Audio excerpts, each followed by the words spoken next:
eso. Está bien lo que dice el señor Infantes para ayudar a la señorita Pampa. Que todo requerimiento tiene una determinada importancia, es decir, que existe una jerarquía en lo que es la implementación de los requerimientos. Después del desarrollo de los... Ya gracias, señorita Pampa, ya con eso cumplió. Después del desarrollo de los requisitos, los mismos deben ser validados. El usuario puede que pida soluciones de tipo ilegal o también que sean poco prácticas. Los expertos pueden que interpreten los requisitos de forma incorrecta. Estos resultados incrementan lo que es el costo si no se cortan de raíz. Los requisitos se pueden evaluar en contraste con ciertas condiciones. Aquí las tenemos. Vean que en primer lugar debemos verificar si pueden ser implementados en la práctica, es decir, si son factibles.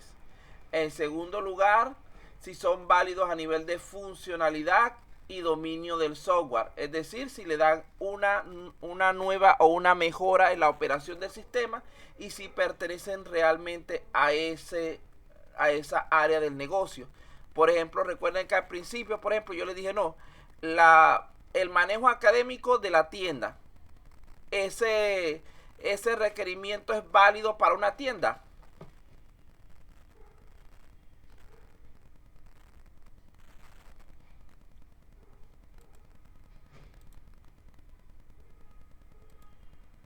El manejo académico, el manejo de notas sería un requerimiento válido para una tienda tipo Totus.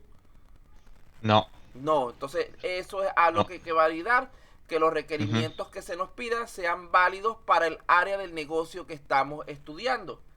Hay que verificar también si los requerimientos que estamos tratando presentan alguna eventualidad. Debemos también verificar que se hayan completado explícitamente, que no hayan quedado cabos sueltos, como dicen, y que sean demostrables, es decir, que se puedan probar. Ya nosotros hablamos de la otra clasificación de los requerimientos bastante, no la voy a repetir. La parte de requerimientos funcionales y no funcionales, no se preocupe si se le fue la señal, ya usted participó. Eh, no vamos a repetir estas características. Lo que sí vamos a dar es unos ejemplos. Por ejemplo, en cuanto a requerimientos funcionales, es decir, a lo que el usuario puede pedir.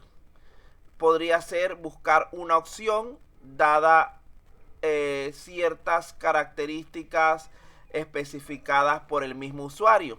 Por ejemplo, en una tienda, buscar facturas bien sea por fecha, por cierto artículo, por el código del cliente, etcétera, código del vendedor. Eso sería un ejemplo de un requerimiento funcional.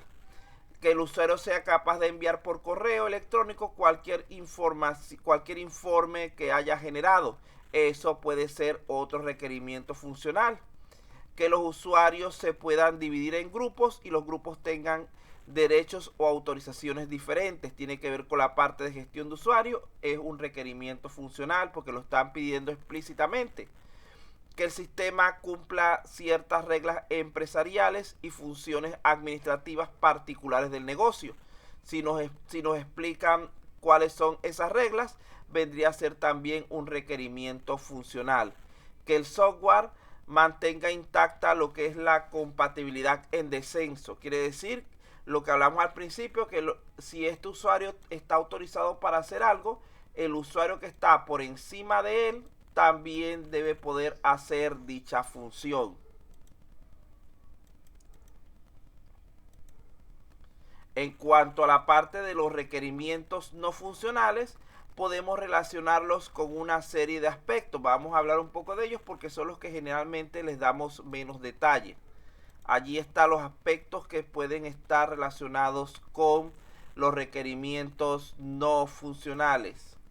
Tenemos la seguridad, tales como niveles de acceso, tenemos el almacenamiento, la configuración del sistema, la actuación en ciertos casos determinados, los costos, la interoperabilidad, la flexibilidad, la recuperación en caso de desastre, la accesibilidad, la portabilidad, la apariencia. Vean que hay muchísimos requerimientos no funcionales, ya que ellos no son específicos para una aplicación en sí, sino que más bien son válidos para cualquier aplicación dentro de la misma área de conocimiento. Entre este conjunto de elementos no funcionales, por lo general hay uno que es sumamente importante, que es la parte de la interfaz de usuario. Los requisitos relacionados con la interfaz de usuario hay que tenerlos muy en cuenta debido a lo siguiente. La interfaz de usuario es una parte esencial en cualquier sistema informático, y está vinculada por lo general con el aspecto no funcional. El cliente no nos pide realmente los detalles específicos de la interfaz de usuario. Este es el único elemento con el que el usuario se puede interaccionar realmente durante la utilización del sistema. De allí que un software es más aceptado si cumple con ciertas características respecto a su interfaz, características conocidas y de amplio dominio en lo que es las personas del área de desarrollo de software. En primer lugar, debe ser fácil de manejar. Esto es lo que llamamos que sea una interfaz amigable.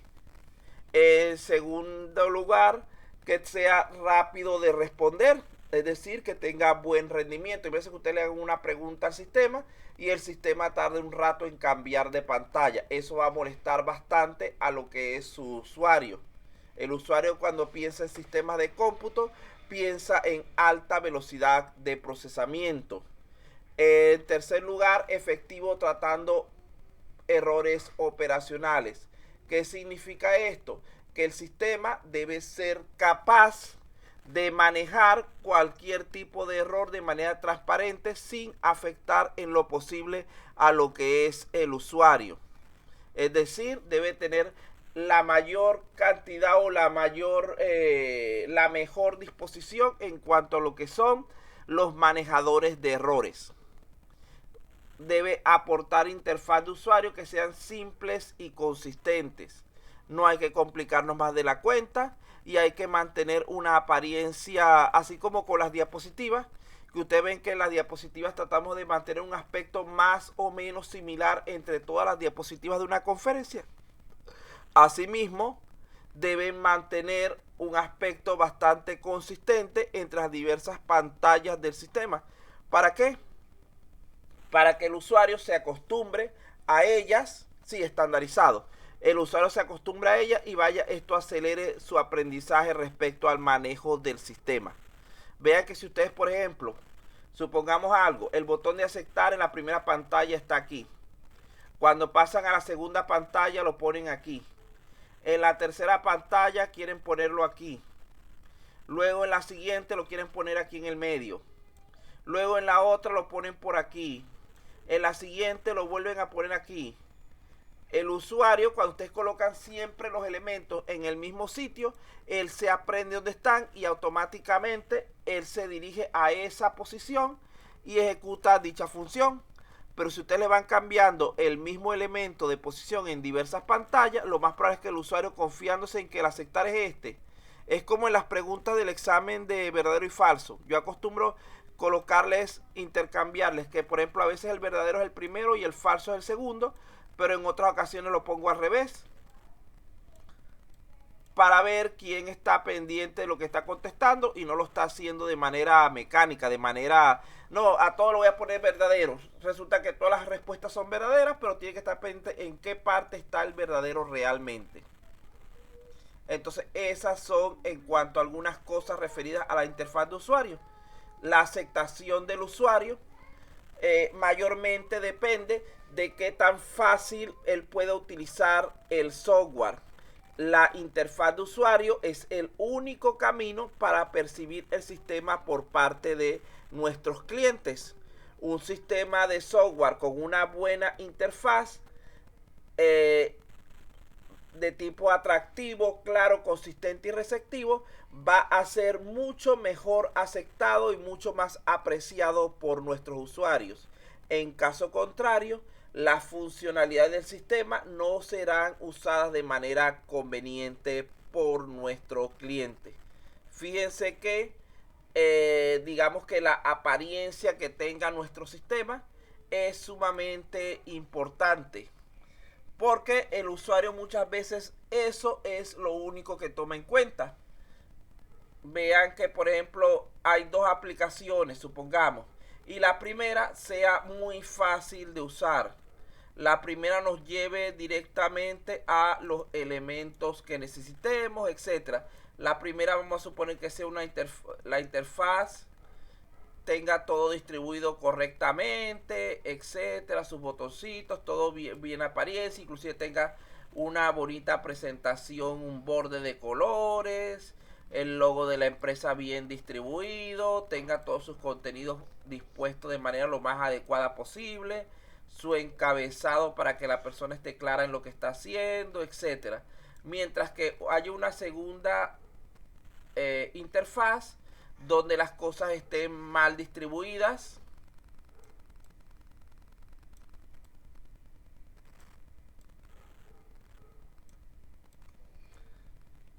donde los elementos no tengan la disposición habitual, donde la información se presente de manera simple y sin muchos detalles en cuanto a la mejora de la apariencia, etcétera.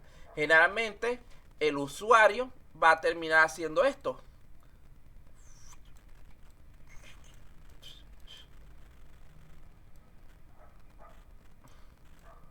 Aunque la segunda aplicación tenga mucho mejores prestaciones y funciones. ¿Por qué? Porque realmente no le gustó la interfaz, y esto es un limitante importante para nuestros clientes.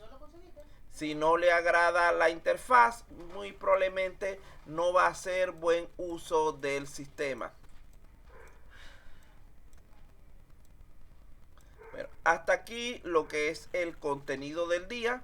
¿Alguna consulta, alguna pregunta al respecto? Pueden realizarla. No, espera, si eso estaba jovencita. Mira, está aquí, ¿verdad?